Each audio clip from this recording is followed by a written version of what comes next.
লন্ডনের সাবেক প্রধানমন্ত্রী এবং বিএনপি চেয়ারপারসন বেগম খালেদা জিয়ার চিকিৎসা শুরু হয়েছে। লন্ডন ক্লিনিকে বিশেষজ্ঞ চিকিৎসক অধ্যাপক প্যাট্রিক কেনেডির তত্ত্বাবধানে তাঁর চিকিৎসা চলছে। প্যাট্রিক কেনেডি একজন স্বনামধন্য লিভার বিশেষজ্ঞ। লিভারের ভাইরাসজনিত রোগ নিয়ে কাজের জন্য তিনি বিশ্বব্যাপী পরিচিত। গতকাল লন্ডন পৌঁছানোর পর খালেদা জিয়াকে সরাসরি হাসপাতালে ভর্তি করা হয়। গতকালই তার কিছু পরীক্ষা নিরীক্ষা করা হয় দ্য লন্ডন ক্লিনিকে। এসব পরীক্ষা রিপোর্টের ওপর ভিত্তি করে চিকিৎসার পরবর্তী ধাপ নির্ধারণ করবেন চিকিৎসকরা। এবারের সফরে কতদিন বিদেশে থাকতে হবে বিএনপি চেয়ারপারসনকে, সেই সিদ্ধান্ত নেবে দেশি বিদেশি চিকিৎসকদের নিয়ে গঠিত মেডিকেল বোর্ড। লন্ডনে তাঁর চিকিৎসার সার্বিক তত্ত্বাবধান করছেন পুত্রবধূ ডাক্তার জুবাইদা রহমান। খালেদা জিয়া দীর্ঘদিন ধরে লিভার সিরোসিস, কিডনি, হৃদরোগ, আর্থারাইটিস এবং ডায়াবেটিস সহ নানা জটিলতায় ভুগছেন। 2023 সালের অক্টোবরে লিভারে একটি অস্ত্রোপচার করা হয় তাঁর।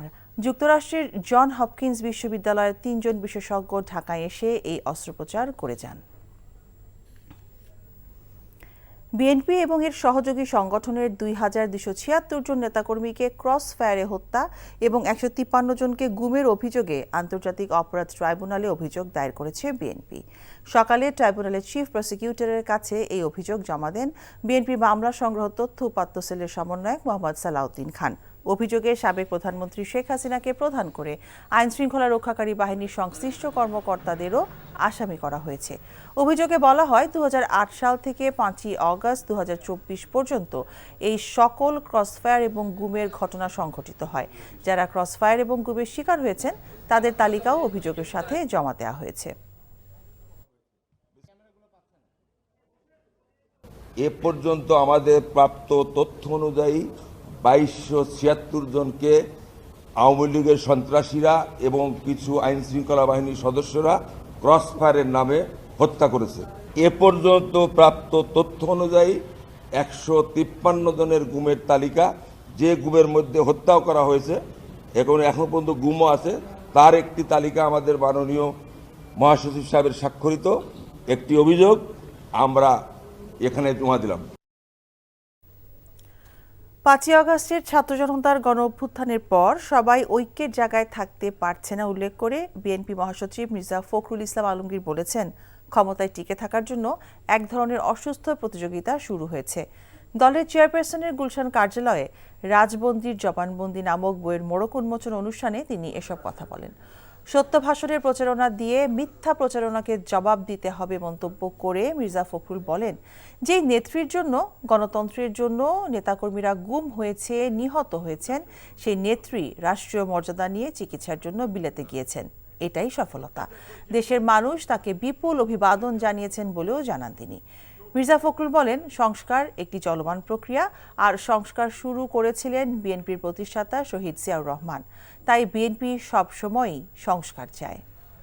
চলে যাওয়ার পর থেকে, পালানোর পর থেকে আমরা কেন জানি না নিজেদেরকে আবার সেই পুরো বিশ্বাস ফিরিয়ে আনতে পারছি না, ঐক্যের জায়গাটাতে থাকতে পারছি না। কি দুর্ভাগ্য যে এখন যেটা শুরু হয়েছে, এ থেকে আমি মনে করি এতটুকু সুস্থ ব্যাপার না, অসুস্থ একটা প্রতিযোগিতা শুরু হয়েছে ক্ষমতায় টিকে থাকবার জন্য।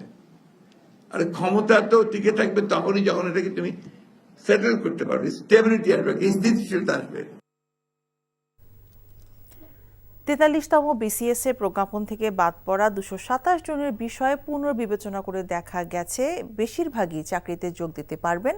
দ্রুতই প্রক্রিয়া শুরু হবে বলে জানিয়েছেন জনপ্রশাসন সচিব মোখলেসুর রহমান। সচিবালয়ে 43তম বিসিএস এর প্রজ্ঞাপন থেকে বাদ পড়াদের পুনর আবেদন নিয়ে বৈঠক শেষে এসব বলেন তিনি। একই সঙ্গে সচিব জানান, ফৌজদারি এবং রাষ্ট্রবিরোধী অপরাধ না থাকায় তাদের বিষয়ে আবার প্রজ্ঞাপন হবে। দ্রুতই রাষ্ট্রপতির অনুমোদনের জন্য পাঠানো হবে জানিয়ে তিনি বলেন, বিভিন্ন তদন্ত সংস্থার প্রতিবেদন বিভিন্নভাবে দেওয়া হয়েছিল। মহার্ঘ ভাতার বিষয়ে অর্থ মন্ত্রণালয়ের পেনশনভোগী সহ সব সরকারি চাকরিজীবী দ্রুতই পাবেন এবং তা এই অর্থ বছরেই পাবেন বলেও জানান জনপ্রশাসন সচিব।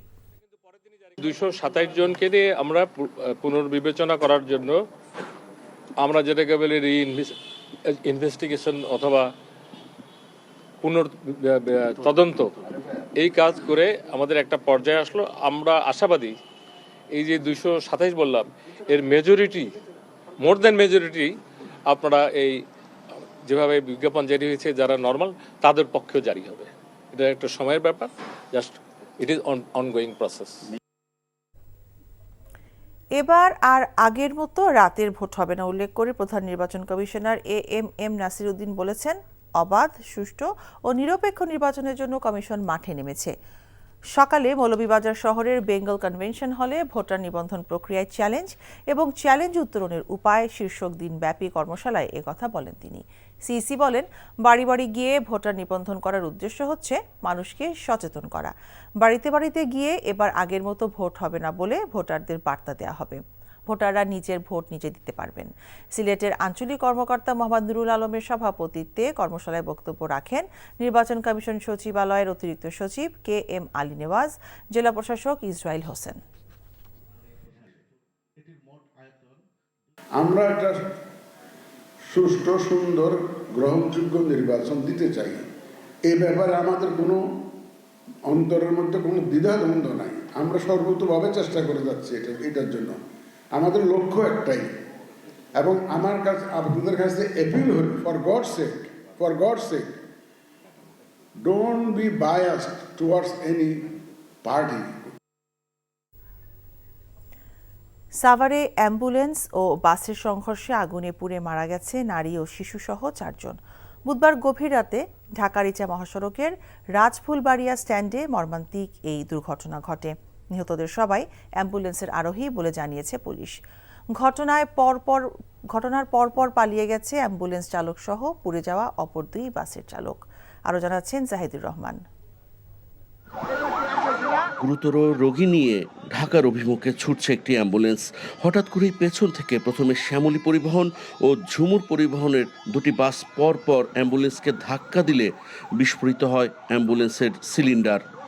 মুহূর্তেই দাবা নলের মতো আগুন গ্রাস করে নেয় গোটা অ্যাম্বুলেন্স। তারপর পেছনে থাকা বাস দুটিকেও গ্রাস করে আগুন। পিছনে লাগানোর সাথে সাথে আগুন ধরে যায়। সমস্ত প্যাসেঞ্জাররা লাফায় ঝাপায় গ্লাস ভাঙ্গিয়ে নামছে, অনেক লোক হতাহত হয়েছে, কিন্তু অ্যাম্বুলেন্সের ভিতরে যে প্যাসেঞ্জারগুলো ছিল একটাও বাইরেতে পারে নাই। দুর্ঘটনার কারণে মহাসড়কে বন্ধ হয়ে যায় যান চলাচল। খবর পেয়ে ফায়ার সার্ভিসের 3টি ইউনিট বাস থেকে আহত অবস্থায় 7 জনকে উদ্ধার করে হাসপাতালে পাঠায়। প্রায় 1 ঘন্টার চেষ্টায় নিয়ন্ত্রণে আসে আগুন, তবে অ্যাম্বুলেন্সের কাউকে বাঁচানো সম্ভব হয়নি। আমাদের সাভার স্টেশনের 3টা unit ambulance first call second call ঘটনাস্থলে যায় দেখি যে 3টা গাড়িতে আগুন জ্বলতেছে। অ্যাম্বুলেন্সের মধ্যে 4 জন ডেড বডি দেখতে পাই। বাস দুটির চালকের এখনো কোনো খোঁজ পায়নি পুলিশ। পুড়ে অঙ্গার হয়ে যাওয়া 2 জন নারী, 1 জন পুরুষ ও একটি শিশুর মরদেহ ময়না তদন্তের জন্য রাজধানীর শহীদ সোহরাওয়ার্দী মেডিকেল কলেজ হাসপাতাল মর্গে পাঠানো হয়েছে। Jahidur Rahman, NTV news, Savar, Dhaka. Human metapneumonia virus, সংক্ষেপে HMPV ভাইরাসে নতুন করে বিশ্বব্যাপী সংক্রমণ বাড়ছে। পাশের দেশ ভারতে এরই মধ্যে এই ভাইরাসটি শনাক্ত হয়েছে। শিশু এবং বয়স্করাই আক্রান্ত হচ্ছে বেশি, তবে এ নিয়ে আতঙ্কিত হওয়ার কিছু নেই বলে জানিয়েছে দেশের রোগতত্ত্ব, রোগ নিয়ন্ত্রণ ও গবেষণা ইনস্টিটিউট IEDCR। তারা বলছে এই রোগে মৃত্যুর হার 1% নিচে, তবে এ থেকে রক্ষায় স্বাস্থ্যবিধি মেনে চলা এবং সতর্ক থাকার পরামর্শ তাদের। নাজিবুর রহমানের রিপোর্ট। করোনা মহামারীর মতো ভয় নিয়ে বিশ্বজুড়ে আতঙ্ক ছড়াচ্ছে নতুন ভাইরাস HMPV। পার্শ্ববর্তী দেশ ভারতে এ রোগ শনাক্তের পর দেশেও এ নিয়ে চলছে আলোচনা। বিশেষজ্ঞরা বলছেন, কাশি, জ্বর, নাক বন্ধ হওয়া এ রোগের মূল উপসর্গ। গুরুতর হলে হতে পারে নিউমোনিয়া কিংবা শ্বাসকষ্ট। রোগ নিয়ন্ত্রণ ও গবেষণা বিভাগ বলছে, অনেক আগে থেকেই HMPV ভাইরাস আক্রান্ত রোগী আছে এ দেশে। এ নিয়ে ভয়ের কিছু নেই। বাচ্চা এবং বয়স্ক যাদের আদার কোনো লাং ডিজিজ আছে, যারা কেমোথেরাপি নিচ্ছে, মানে ক্যান্সার বা কেমোথেরাপির পেশেন্ট বা রেনাল ফেইলিউরের পেশেন্ট, বা যেটা সব মানে এক কথা যেটা কোমরবিড কোনো যদি কন্ডিশন থাকে সেখানে কিছুটা সিভিয়ার হতে পারে, এবং সেটাও ব্রঙ্কাইটিস নিউমোনিয়ার মধ্যেই সীমাবদ্ধ থাকে। ফ্লাইট আসার ব্যাপারে কোনো নির্দেশনা বা সতর্কতা, আমাদের তো স্ক্যানার আছে, থার্মাল স্ক্যানার আছে। আর যেটা হচ্ছে যে এটা আসলে অনেক মানে এটা নিয়ে আরও চিন্তার বিষয় আছে। ডায়াবেটিক্স, অ্যাজমা, হৃদরোগ সহ জটিল রোগে আক্রান্তদের ক্ষেত্রে HMPV কিছুটা জটিলতা তৈরি করলেও অন্যদের ক্ষেত্রে তা প্রাণঘাতী নয় বলেও জানিয়েছেন IEDCR এর পরিচালক। কোভিড-19 একটা নতুন ভাইরাস ছিল, এটা সম্পর্কে আমরা জানতাম না, কিংবা এটা সম্পর্কে আমাদের মধ্যে কোনো ইমিউনিটি ছিল না, শুধু বাংলাদেশ না, পুরো পৃথিবীতেই ছিল না। সেজন্য এটা এই ভাইরাসের মাধ্যমে একটা মহামারী হয়েছে। কিন্তু ওইভাবে আমরা যদি SARS-CoV-2 এর সাথে তুলনা করি, এটা ওরকম কোনো ভয়াবহতার এটার মধ্যে ওরকম কোনো ভয়াবহতার কারণ আসলে দেখা যাচ্ছে না। ঝুঁকি এড়াতে মাস্ক পরিধান সহ স্বাস্থ্যবিধি মেনে চলার পরামর্শ দিয়েছেন বিশেষজ্ঞরা। Najibur Rahman, NTV news, Dhaka.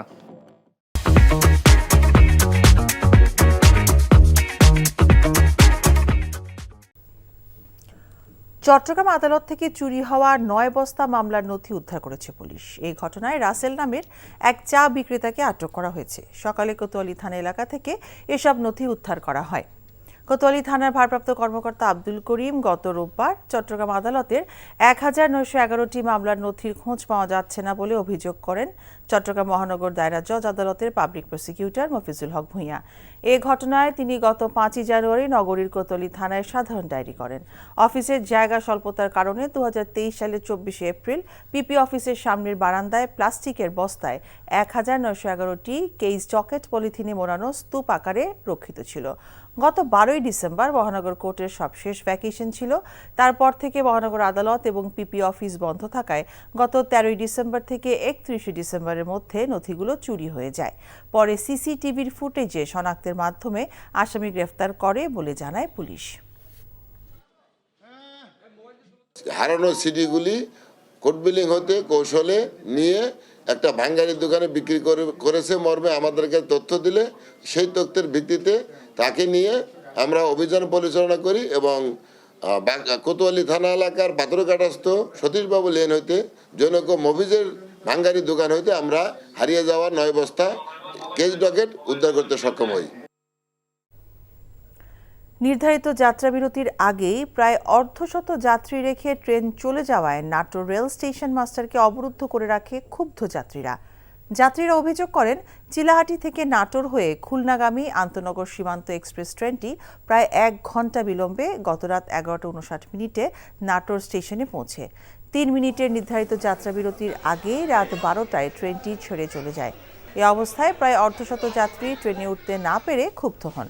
অনেকে চলন্ত ট্রেন থেকে লাফ দিয়ে নামতে গিয়ে জখম হন। এই অবস্থায় ক্ষুব্ধ যাত্রীরা স্টেশন মাস্টারের কক্ষে ঢুকে তাকে অবরুদ্ধ করে সমাধান দাবি করেন। পরে রেলওয়ে নিরাপত্তা কর্মীরা পরিস্থিতি শান্ত করে।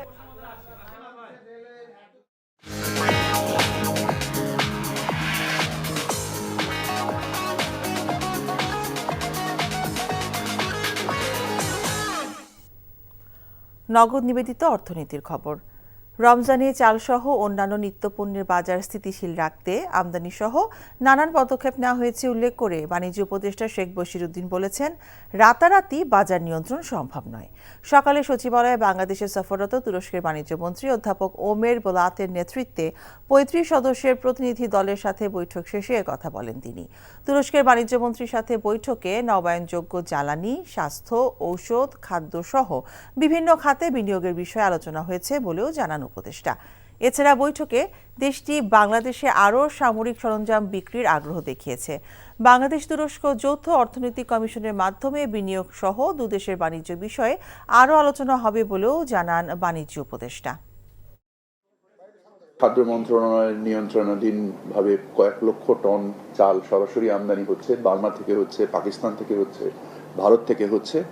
সো আমাদের আমনের ভরা মৌসুমে মুহূর্তে চলছে, আমাদের এপ্রিল নাগাদ বোরো ধান আসবে। সো আমরা আশা করি যে এখন থেকে এপ্রিল আগামী 3 মাস বাজারের যে একটা সাময়িক অবস্থা তৈরি হয়েছে, আমরা আশা করি ইনশাল্লাহ এটা ঠিক হয়ে যাবে। এছাড়া অন্য কোনো পণ্যে আমার জানা মতে তেমন কোনো অসঙ্গতি নেই বলে আমার ধারণা। সাভারে অ্যাম্বুলেন্স ও বাসের সংঘর্ষে আগুনে পুড়ে মারা গেছে নারী ও শিশুসহ 4 জন। বুধবার গভীর রাতে ঢাকা আরিচা মহাসড়কের রাজফুলবাড়িয়া স্ট্যান্ডে মর্মান্তিক এই ঘটনাটি ঘটে। নিহতদের সবাই অ্যাম্বুলেন্সের আরোহী বলে পুলিশ জানিয়েছে। ঘটনার পরপর পালিয়ে গেছে অ্যাম্বুলেন্স চালক সহ পুড়ে যাওয়া অপর 2টি বাসের চালক। এদিকে সাভারে অ্যাম্বুলেন্সের গ্যাস সিলিন্ডার বিস্ফোরণে নিহত 4 জনের বাড়ি টাঙ্গাইলের ঘাটাইলে। নিহতের পরিবারে চলছে শোকের মাতম। নিহত শিক্ষক ফারুক হোসেন, তার স্ত্রী মহসিনা, ছেলে ফুয়াদ সহ একই পরিবারের 4 জনের মৃত্যুর খবর গ্রামের বাড়িতে পৌঁছলে কান্নায় ভেঙে পড়ে স্বজনরা। শোকের ছায়া নেমে এসেছে পুরো এলাকায়। টাঙ্গাইলের ঘাটাইল উপজেলার ভবন দত্ত গ্রামের ফারুক হোসেন সিদ্দিক, স্ত্রী মহসিনা তার স্ত্রীর বোন সীমাকে সাথে নিয়ে ছেলে ফুয়াদকে ডাক্তার দেখাতে বুধবার রাতে অ্যাম্বুলেন্স যোগে রওনা দেন। রাত 2টার দিকে ঢাকা আরিচা মহাসড়কের সাভারের পুলিশ টাউন এলাকায় পৌঁছলে অ্যাম্বুলেন্সটিকে একটি বাস পেছন থেকে ধাক্কা দেয়। এতে সিলিন্ডার বিস্ফোরণ হয়ে অ্যাম্বুলেন্সটিতে আগুন ধরে যায়। প্রথমবারের মতো দলীয় নেতাকর্মীদের গুম, খুন ও ক্রসফায়ারের অভিযোগে আন্তর্জাতিক অপরাধ ট্রাইব্যুনালে অভিযোগ দাখিল করেছে বিএনপি। অভিযোগে বিএনপি ও এর সহযোগী সংগঠনের 2276 জন নেতাকর্মীকে ক্রসফায়ারে হত্যা ও 153 জনকে গুমের অভিযোগে আনা হয়। সকালে ট্রাইব্যুনালের চিফ প্রসিকিউটরের কাছে এই অভিযোগ দাখিল করে। অভিযোগে সাবেক প্রধানমন্ত্রী শেখ হাসিনাকে প্রধান আসামি করা হয়েছে। রিপোর্টে আরও জানাচ্ছেন হাসান জাবেদ। জুলাই আগস্ট গণ অভ্যুত্থানের পর পরিবর্তিত পরিস্থিতিতে আন্তর্জাতিক অপরাধ ট্রাইব্যুনাল পুনর্গঠন করা হয়। এরপর ছাত্র জনতার আন্দোলনে সংঘটিত গণহত্যা ও মানবতা বিরোধী অপরাধের অভিযোগে ইতোমধ্যে অভিযোগের পাহাড় জমা পড়েছে ট্রাইব্যুনালে। এমনকি গত সরকারের আমলে গুম খুনের ঘটনার বিচার চেয়েও অভিযোগ জমা দিয়েছে ভুক্তভোগী এবং তাদের পরিবারের সদস্যরা। গত কয়েক বছর ধরে বিএনপির অসংখ্য নেতাকর্মী গুম খুনের শিকার হয়েছেন। গুম হওয়া নেতাকর্মীদের ফিরে পেতে এবং যারা খুন হয়েছেন তাদের বিচারের দাবিতে নানা কর্মসূচিও পালন করেছে দলটি। এবার সেই গুম খুনের বিচার চেয়ে দলের পক্ষ থেকে আন্তর্জাতিক অপরাধ ট্রাইব্যুনালে অভিযোগ দায়ের করা হয়েছে। অভিযোগে শেখ হাসিনা সহ গুম খুনের সাথে সংশ্লিষ্ট আইনশৃঙ্খলা বাহিনীর সদস্যদের আসামি করা হয়েছে। ফ্যাসিস্ট সরকার 2276 জনকে আওয়ামী লীগের সন্ত্রাসীরা এবং কিছু আইনশৃঙ্খলা বাহিনীর সদস্যরা ক্রসফায়ারের নামে হত্যা করেছে। আমরা আসামি সংখ্যা উল্লেখ করেছি, ওই প্রধানমন্ত্রী সহ সর্বশেষ তাদের যারা আইনশৃঙ্খলা বাহিনী জড়িত আছে নাম দিয়ে দেওয়ার বলে দিয়েছে। অভিযোগে বলা হয় 2008 সাল থেকে 5ই আগস্ট 2024 পর্যন্ত এ সকল ক্রসফায়ার ও গুমের ঘটনা সংঘটিত হয়। যারা ক্রসফায়ার ও গুমের শিকার হয়েছেন তাদের তালিকাও অভিযোগের সাথে জমা দেওয়া হয়েছে। তবে তদন্তের স্বার্থে কোনো তালিকাই গণমাধ্যমকে জানানো হয়নি। চৌধুরী আলম সহ আমাদের সাবেক এমপি ইলিয়াস আলী সহ আরও যারা গুম হয়েছে এদের জন্য আমরা আলাদা একটা তালিকা করেছি। সে তালিকায় হলো 153 জন। এই আন্তর্জাতিক আদালতে আমরা এটা সাবমিট করেছি। যারা গুম হত্যা হয়েছে তাদের পরিবার যেন একটা ন্যায় বিচার এবং একটা সুন্দর বিচার পায়, এই জন্য মূলত আমরা এখানে এসেছি। প্রসিকিউশন থেকে জানানো হয় তদন্ত সংস্থার মাধ্যমে অভিযোগের তদন্ত করে ট্রাইব্যুনাল আইন অনুযায়ী দ্রুত ব্যবস্থা নেওয়া হবে। Hasan Jabed, NTV news, Dhaka. শরীয়তপুরের জাজিরা থানার ভারপ্রাপ্ত কর্মকর্তা আল আমিনের মরদেহ উদ্ধার করা হয়েছে। দুপুরে জাজিরা থানা ভবনের একটি কক্ষে আল আমিনের মরদেহ জানালার গ্রিলের সাথে ঝুলতে দেখেন সহকর্মীরা। পরে খবর পেয়ে ঘটনাস্থলে পৌঁছান পুলিশ সুপার সহ ঊর্ধ্বতন কর্মকর্তারা। পরে তার লাশ উদ্ধার করে হাসপাতালে নিয়ে যাওয়া হয়। হত্যা না আত্মহত্যা ময়নাতদন্তের পর প্রকৃত কারণ জানা যাবে বলে পুলিশ জানায়। এদিকে চট্টগ্রামে বিএনপির ভারপ্রাপ্ত চেয়ারম্যান তারেক রহমানের নির্দেশে সনাতন ধর্মাবলম্বীদের সুবিধা বঞ্চিত 500 নর-নারীর মাঝে কম্বল বিতরণ করা হয়েছে। দুপুরে নগরীর জে.এম. সেন হলে কম্বল বিতরণ করেন মহানগর বিএনপির সাবেক সাধারণ সম্পাদক আবুল হাশেম বক্কর। এ সময় তিনি বলেন, ধর্মীয় পরিচয়ে কেউ সংখ্যালঘু নয়, আমরা সবাই বাংলাদেশি। আওয়ামী লীগ সেটাকে না মেনে ধর্মের ভিত্তিতে রাজনীতি করে বিভাজন সৃষ্টি করেছে। অনুষ্ঠানে উপস্থিত ছিলেন বাংলাদেশ হিন্দু বৌদ্ধ খ্রিস্টান কল্যাণ ফ্রন্টের সাংগঠনিক সম্পাদক রাজীব ধর তমাল, জন্মাষ্টমী পরিষদের কেন্দ্রীয় সাধারণ সম্পাদক প্রবীর কুমার সেন। এদিকে দিনাজপুরে বিএনপি চেয়ারপারসন বেগম খালেদা জিয়ার সুস্থতা কামনায় দোয়া অনুষ্ঠিত হয়েছে। জেলা বিএনপি ও এর সহযোগী সংগঠনের উদ্যোগে বিএনপি কার্যালয়ে এ দোয়া মাহফিল অনুষ্ঠিত হয়। অবশেষে অস্ত্রসহ ভোলার সন্ত্রাসী ফরাজিকে আটক করেছে যৌথ বাহিনী। পুলিশ জানায় দীর্ঘদিন ধরে সদর উপজেলার সাধারণ মানুষকে অস্ত্রের ভয় দেখিয়ে চাঁদাবাজি, জমি দখল সহ নানা অপকর্ম করে আসছিল ইলিশা ইউনিয়নের কাজীরচর এলাকার সন্ত্রাসী তোফায়েল আহমেদ ফরাজি। আজ পুলিশ এবং কোস্টগার্ড সদস্যরা যৌথ অভিযান চালিয়ে মাস্টার কলোনি এলাকা থেকে অস্ত্র, গুলি, 4টি হাতবোমা ও একটি পাসপোর্ট সহ ফরাজিকে আটক করে। তার বাড়ি সদর উপজেলার শ্যামপুর গ্রামে। পরে তাকে ভোলার সদর মডেল থানায় হস্তান্তর করা হয়। হবিগঞ্জের নবীগঞ্জ রুদ্রগ্রাম সড়ক দ্রুত পুনর্নির্মাণের দাবিতে মানববন্ধন করেছেন সর্বস্তরের মানুষ। দুপুরে সড়কের সামনে এই মানববন্ধনের বক্তারা বলেন, ঢাকা সিলেট মহাসড়কের সাথে নবীগঞ্জ শহরের একমাত্র বাইপাস সড়ক নবীগঞ্জ রুদ্রগ্রামের এই সড়কটি চলাচলের অনুপযোগী। প্রতিদিন ঘটছে দুর্ঘটনা। 2019 সালে সড়কটি সংস্কার কাজে 8.5 কোটি টাকা ব্যয় হলেও 1-2 মাসের মাথায় সড়কটি ভেঙে বড় বড় গর্তের সৃষ্টি হয়। তাই দ্রুত সড়কটি মেরামতের দাবি স্থানীয়দের। সাভারে ছিন্নমূল অসহায় শীতার্তদের মাঝে কম্বল বিতরণ করেছে উপজেলা প্রশাসন। বিকেলে ভাকুরতা ইউনিয়নের মোগরাকান্দায় আশ্রয়ণ প্রকল্পের ছিন্নমূল মানুষের মাঝে কম্বল বিতরণ করেন সাভার উপজেলা নির্বাহী অফিসার আবু বকর সরকার। অন্যদিকে বিএনপির ভারপ্রাপ্ত চেয়ারম্যান তারেক রহমানের পক্ষ থেকে হেমায়েতপুরে ধলেশ্বরী নদীর তীরে ভাসমান বেদে সম্প্রদায়ের মাঝে শীতবস্ত্র বিতরণ করে ঢাকা জেলা যুবদল। নাটোরে দ্বিতীয় দিনের মতো চলছে সড়ক ও জনপথ বিভাগের উচ্ছেদ অভিযান। দুপুরে নাটোর শহরের আলাইপুর এলাকা থেকে উচ্ছেদ অভিযান শুরু করে সড়ক ও জনপথ বিভাগ। এ সময় প্রধান সড়কের উভয় পাশে ফুটপাত ও পাকা সড়ক দখল করে গড়ে ওঠা অবৈধ ব্যবসা প্রতিষ্ঠান ও নির্মাণ সামগ্রী উচ্ছেদ করে যানবাহন ও পথচারীদের জন্য উন্মুক্ত করা হয়। নাটোর শহরের যানজট নিরসনে সড়ক এবং জনপথ বিভাগ প্রায় 100 কোটি টাকা ব্যয়ে সড়ক প্রশস্তকরণ ও ফুটপাত নির্মাণ করে। কিন্তু সম্প্রসারিত সড়ক ও ফুটপাত দখল করে গড়ে ওঠে নানা অবৈধ স্থাপনা। আদালতের নির্দেশে বুধবার থেকে উচ্ছেদ শুরু করে সড়ক ও জনপথ বিভাগ। ঢাকা আলিয়া মাদ্রাসা মাঠের অস্থায়ী আদালতের এজলাস পুড়িয়ে দেয়ায় বিডিআর হত্যাকাণ্ডের বিস্ফোরক মামলা শুনানি করা সম্ভব হয়নি। দুই পক্ষের আইনজীবী জানান, শিক্ষার্থীদের বাধার মুখে বিচার কাজ না করেই ফিরে গেছেন বিচারক। পরে 19 জানুয়ারি পরবর্তী শুনানির তারিখ নির্ধারণ করা হয়েছে। এদিকে দ্রুততম সময়ের মধ্যে সুষ্ঠু বিচার এবং নিরপরাধ বিডিআর সদস্যদের চাকুরিতে পুনর্বহালের দাবিতে শাহবাগ অবরোধ করেছে ক্ষতিগ্রস্ত বিডিআর সদস্যরা। নূর হোসেনের রিপোর্ট। রাতভর নানা নাটকীয়তা শেষে আইন মন্ত্রণালয়ের বিজ্ঞপ্তিতে ঢাকা আলিয়া মাদ্রাসার মাঠে অস্থায়ী এই আদালতে বিডিআর বিদ্রোহের বিচার কাজ শুরু হওয়ার কথা ছিল। তবে বুধবার রাতেই আদালতের এজলাস পুড়িয়ে দেয় দুর্বৃত্তরা। বিচার কাজ না করার জন্য আন্দোলনে নামে মাদ্রাসার শিক্ষার্থীরা। বকশীবাজার মোড় থেকে আলিয়া মাদ্রাসা মাঠের রাস্তাও অবরোধ করে শিক্ষার্থীরা।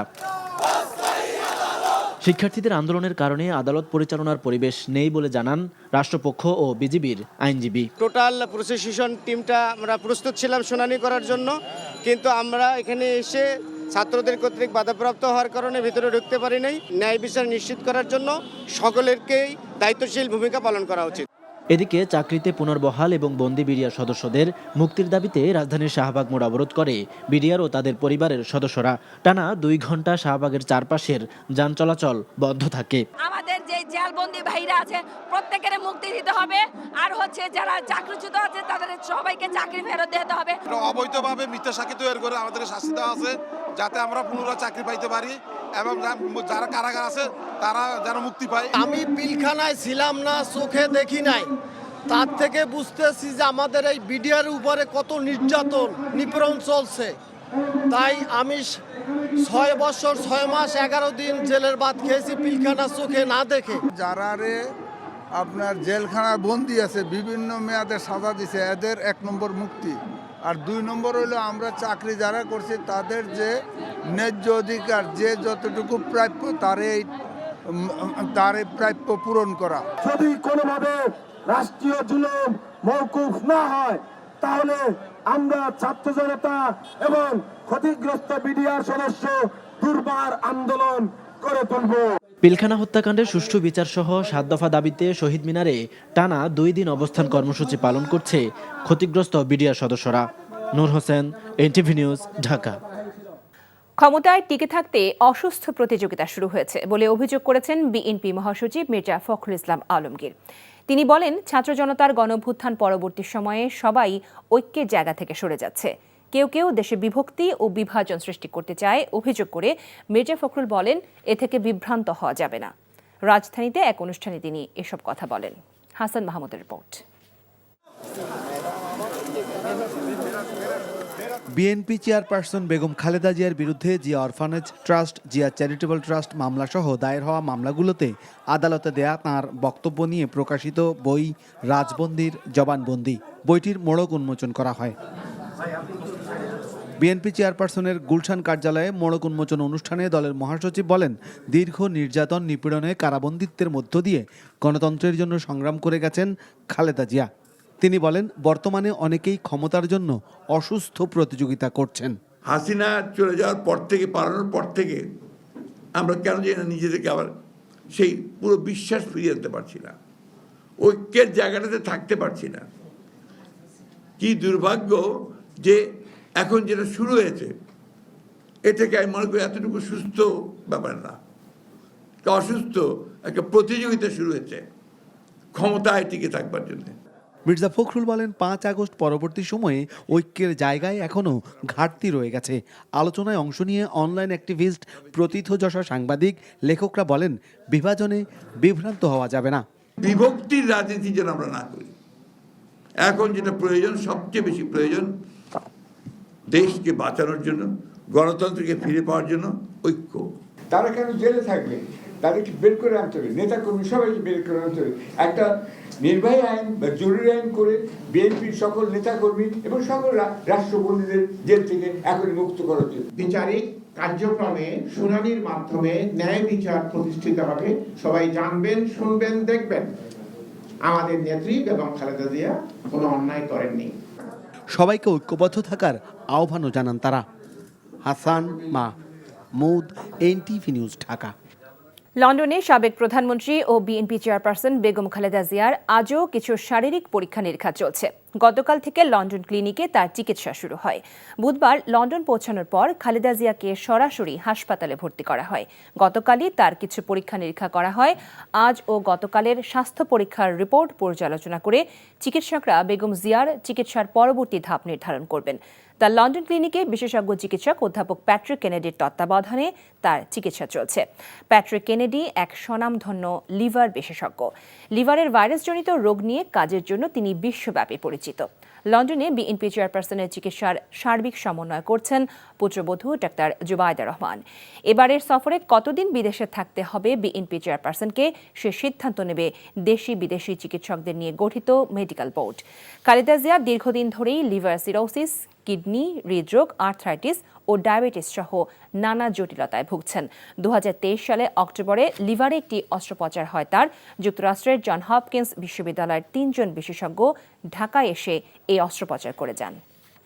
খালেদা জিয়ার চিকিৎসার সর্বশেষ তথ্য জানতে আমরা এখন চলে যাচ্ছি লন্ডনে। সেখানে আছেন এনটিভির ইউরোপ প্রতিনিধি মোহাম্মদ মাসুদুজ্জামান।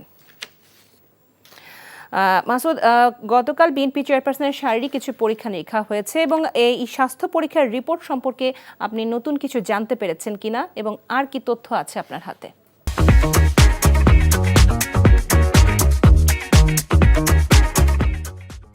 যেখানে বিএনপি চেয়ারপারসন বেগম খালেদা জিয়া চিকিৎসাধীন আছেন।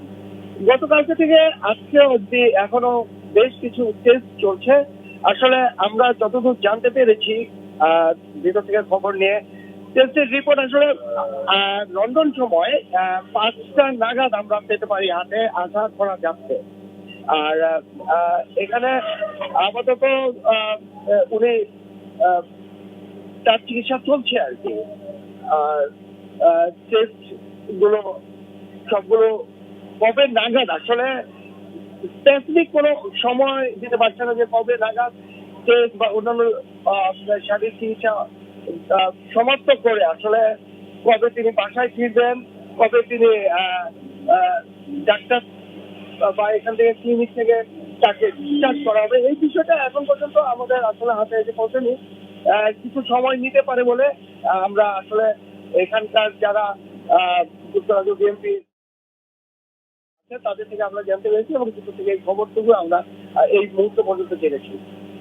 তবে টেস্টের রিপোর্টগুলো আশা রাখা যাচ্ছে আজকে লন্ডন টাইম 5টা অবধি আমরা পুরো টেস্টের রিপোর্টগুলো, বেশ কিছু টেস্টের রিপোর্টগুলো আসলে আপনাদের জানাতে সক্ষম হবে। এই ছিল আমার আজকে এই মুহূর্ত পর্যন্ত হাতে থাকা শেষ খবর। আসলে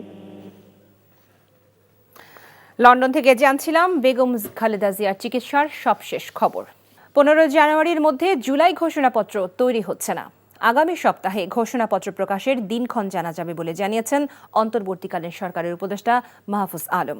সংবাদ ব্রিফিংয়ে তিনি আরও বলেন, সংবিধান সংস্কার বা বাতিলের বিষয়ে সব পক্ষের ঐক্যমতের ভিত্তিতে সিদ্ধান্ত হবে।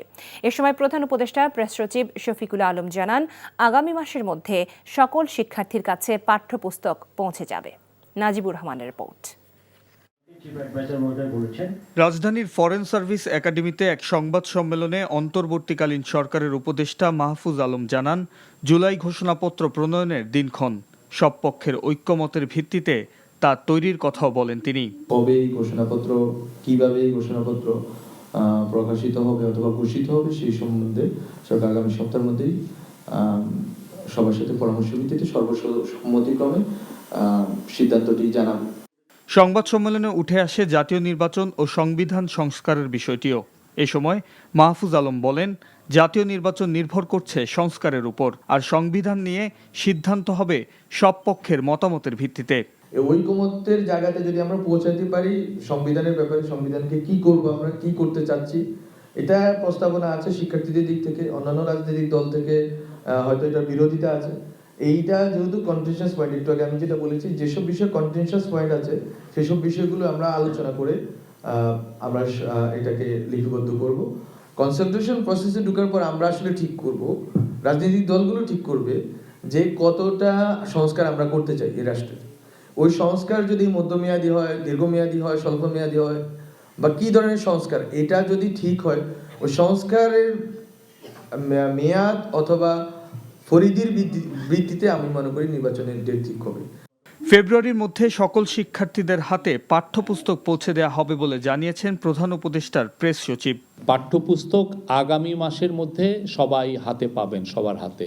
তথ্য পাচ্ছি যে অনেক সময়, বেশিরভাগ সময় 2010-এর পরের থেকে দেখা যাচ্ছে যে ফুল ডিস্ট্রিবিউশন হতে হতে মার্চ এবং কোনো বছর জুলাই মাসও হয়ে গিয়েছে। স্থানীয় সরকার নির্বাচন দ্রুত আয়োজন করা হলে জনসেবা নিশ্চিত করা সম্ভব বলে মনে করে সরকার। ধর্মীয় সাংস্কৃতিক অনুষ্ঠানে হামলা হলে কঠোর ব্যবস্থা নেওয়ার কথাও জানিয়েছেন তারা। Najibur Rahman, NTV news, Dhaka. জুলাই অভ্যুত্থানের ঘোষণাপত্রে শহীদদের রাষ্ট্রীয় স্বীকৃতি, বৈষম্য বিরোধী ছাত্র আন্দোলনের নেতৃত্ব পরিষ্কার উল্লেখ সহ 7 দফা দাবিতে গণসংযোগ ও লিফলেট বিতরণ করেছে জাতীয় নাগরিক কমিটি ও বৈষম্য বিরোধী ছাত্র আন্দোলন। বিকেলে রাজধানীর ধানমন্ডির রবীন্দ্র সরোবরে গণসংযোগ করা হয়। এর আগে শাহবাগ, পল্টন, শান্তিনগর সহ রাজধানীর বিভিন্ন এলাকায় জনসাধারণের মাঝে লিফলেট বিতরণ করে জাতীয় নাগরিক কমিটি ও বৈষম্য বিরোধী ছাত্র আন্দোলন। এ সময় জাতীয় নাগরিক কমিটির আহ্বায়ক নাসির উদ্দিন পাটোয়ারি সরকারকে সব ধরনের সংস্কারের ওয়াদা ঘোষণাপত্রে উল্লেখ করার দাবি জানান। সরকারকে অতি দ্রুত জুলাই প্রোক্লেমেশন ঘোষণার দাবি জানিয়েছে বৈষম্য বিরোধী ছাত্র আন্দোলনের সমন্বয়ক রিফাত রশিদ। বুধবার থেকে শুরু হয়ে সপ্তাহব্যাপী দেশজুড়ে এই কর্মসূচি চলবে বলে জানানো হয়। জামায়াত নেতা মীর কাসেমের ছেলে ব্যারিস্টার আরমানের নিখোঁজের বিষয়ে শেখ হাসিনার ভাগ্নি টিউলিপ সিদ্দিকীকে প্রশ্ন করে তোপের মুখে পড়েছিলেন ব্রিটিশ সাংবাদিক। এরপরেই বাংলাদেশে আরমানের বাড়িতে অভিযান চালায় আইনশৃঙ্খলা বাহিনী। এক প্রতিবেদনে এমন তথ্য জানিয়েছে ব্রিটিশ সংবাদ মাধ্যম ফিনান্সিয়াল টাইমস। প্রতিবেদনে বলা হয়, নিখোঁজ আরমানের বিষয়ে 2017 সালে টিউলিপকে প্রশ্ন করেছিলেন ব্রিটিশ গণমাধ্যম চ্যানেল 4 এর সাংবাদিক। এ সময় ওই সংবাদকর্মীর ওপর চড়াও হন টিউলিপ। এছাড়াও প্রতিবেদনটি প্রচারের কয়েক ঘণ্টা আগে আরমানের ঢাকার বাড়িতে অভিযান চালায় আইনশৃঙ্খলা বাহিনী। তারা আরমানের স্ত্রীকে নিখোঁজের বিষয়ে নীরব থাকতে বলে। ব্যারিস্টার আরমান দীর্ঘ 8 বছর গুম ছিলেন। গেল বছরের 5 আগস্ট ছাত্র অভ্যুত্থানে শেখ হাসিনার পতন হলে বাড়ি ফেরেন তিনি। 3100 কোটি টাকার অস্বাভাবিক লেনদেন ও 19 কোটি টাকার অবৈধ সম্পদ অর্জনের অভিযোগে ফরিদপুর 4 আসনের সাবেক সংসদ সদস্য নিক্সন চৌধুরী ও তার স্ত্রী তারিন হোসেনের বিরুদ্ধে মামলা করেছে দুদক। বিকেলের সংবাদ সম্মেলনে দুদক মহাপরিচালক মোহাম্মদ আক্তার হোসেন এ তথ্য জানান। তিনি আরও জানান, নরসিংদী 2 আসনের সাবেক সংসদ সদস্য আনোয়ারুল আশরাফ খান ও তার স্ত্রীর বিরুদ্ধে অবৈধ সম্পদ আয় ও অস্বাভাবিক লেনদেনের অভিযোগে মানি লন্ডারিং আইনে মামলা দায়ের করেছে সংস্থাটি। এছাড়া নামে বেনামে ব্যাংক অ্যাকাউন্ট খুলে সাবেক মন্ত্রী, সংসদ সদস্যরা যে অস্বাভাবিক লেনদেন করেছেন তার সাথে কোনো ব্যাংক কর্মকর্তা জড়িত থাকলে তাদেরকেও আইনের আওতায় আনা হবে বলে নিশ্চিত করেন দুদক মহাপরিচালক। ফেনিক্সন চৌধুরী, সাবেক সংসদ সদস্য, ফরিদপুর 4, অস্বাভাবিক লেনদেনের মাধ্যমে তার অপরাধলব্ধ অবৈধ অর্থ হস্তান্তর, স্থানান্তর, রূপান্তরের মাধ্যমে মানি লন্ডারিং সংক্রান্ত অপরাধের দায়ে মিসেস তারিন হোসেন ও জনাব মুজিবুর রহমান চৌধুরীর বিরুদ্ধে মামলা রুজুর সিদ্ধান্ত গৃহীত হয়েছে। দেশের পুঁজিবাজারে স্থিতিশীলতা ফেরাতে সংস্কার করা সহ দীর্ঘমেয়াদী পরিকল্পনা গ্রহণ করা হয়েছে। বিনিয়োগকারীদের আস্থা ফেরাতে শেয়ার বাজারে স্থিতিশীলতা জরুরি। এজন্য মার্কেটে ভালো শেয়ার ও নতুন আইপিও আনা দরকার। দুপুরে রাজধানীর ঢাকা ক্লাবে ঢাকা স্টক এক্সচেঞ্জ ডিএসই আয়োজিত সংবাদ সম্মেলনে এসব কথা বলেন বক্তারা। এ সময় দেশের পুঁজিবাজারের বর্তমান পরিস্থিতি ও করণীয় নিয়ে আলোচনা করা হয়। বক্তারা বলেন, বিগত 15 বছরে শেয়ার বাজারে যত অনিয়ম ও জালিয়াতি হয়েছে সেটা তদন্ত করে সবাইকে জানানো উচিত, যেন এ ধরনের ঘটনার পুনরাবৃত্তি আর না ঘটে। দেশের প্রধান শেয়ার বাজার ডিএসইতে স্বচ্ছতা ও জবাবদিহিতার পাশাপাশি সীমাবদ্ধতা আছে উল্লেখ করে প্রাতিষ্ঠানিক সক্ষমতা বাড়ানোর কথা বলেন তারা। আগামী দিনে বিনিয়োগ বান্ধব পুঁজিবাজার প্রতিষ্ঠায় অংশীজন সহ বিনিয়োগকারীদের স্বার্থ সংশ্লিষ্ট বিষয়ে পদক্ষেপ নেওয়ার পক্ষেও মত দেন সংশ্লিষ্টরা। সামনের দিকে এগিয়ে নিয়ে যেতে হয়, বাজারে যদি তার কাঙ্ক্ষিত ভূমিকা রাখতে হয়, সেক্ষেত্রে আমাদের একটি দক্ষ মানব সম্পদ লাগবে, যেটি আমাদের যে প্রধান 3টি পদে দক্ষ, সৎ এবং পরিশ্রমী কিছু ব্যক্তিত্বকে আমরা আনার চেষ্টা করছি, নেতৃত্বকে শক্তিশালী করার চেষ্টা করছি। ভারতকে গুরুত্বপূর্ণ আঞ্চলিক এবং অর্থনৈতিক অংশীদার হিসেবে অবহিত করল আফগানিস্তানের ক্ষমতাসীন তালেবান সরকার। সংযুক্ত আরব আমিরাতের দুবাইয়ে ভারতীয় পররাষ্ট্র সচিব বিক্রম মিশ্রির সঙ্গে বৈঠকের পর এ মন্তব্য করেছেন আফগানিস্তানের তালেবান সরকারের পররাষ্ট্রমন্ত্রী আমির মুত্তাকি। তালেবান 2021 সালে আফগানিস্তানের ক্ষমতায় আসার পর নয়াদিল্লি ও কাবুলের সর্বোচ্চ পর্যায়ের 2 কর্মকর্তার মধ্যে দুবাইয়ে ওই বৈঠক অনুষ্ঠিত হয়। এক বিবৃতিতে আফগান পররাষ্ট্র মন্ত্রণালয় বলেছে, বৈঠকে উভয় দেশের কর্মকর্তারা বাণিজ্য বাড়ানোর বিষয়ে আলোচনা করেছেন। অন্যদিকে ভারতীয় পররাষ্ট্র মন্ত্রণালয় বলেছে, আফগানিস্তানে বিভিন্ন উন্নয়ন প্রকল্পের কাজে সংশ্লিষ্টতা ও বাণিজ্যিক সম্পর্ক বাড়ানোর কথা বিবেচনা করছে ভারত।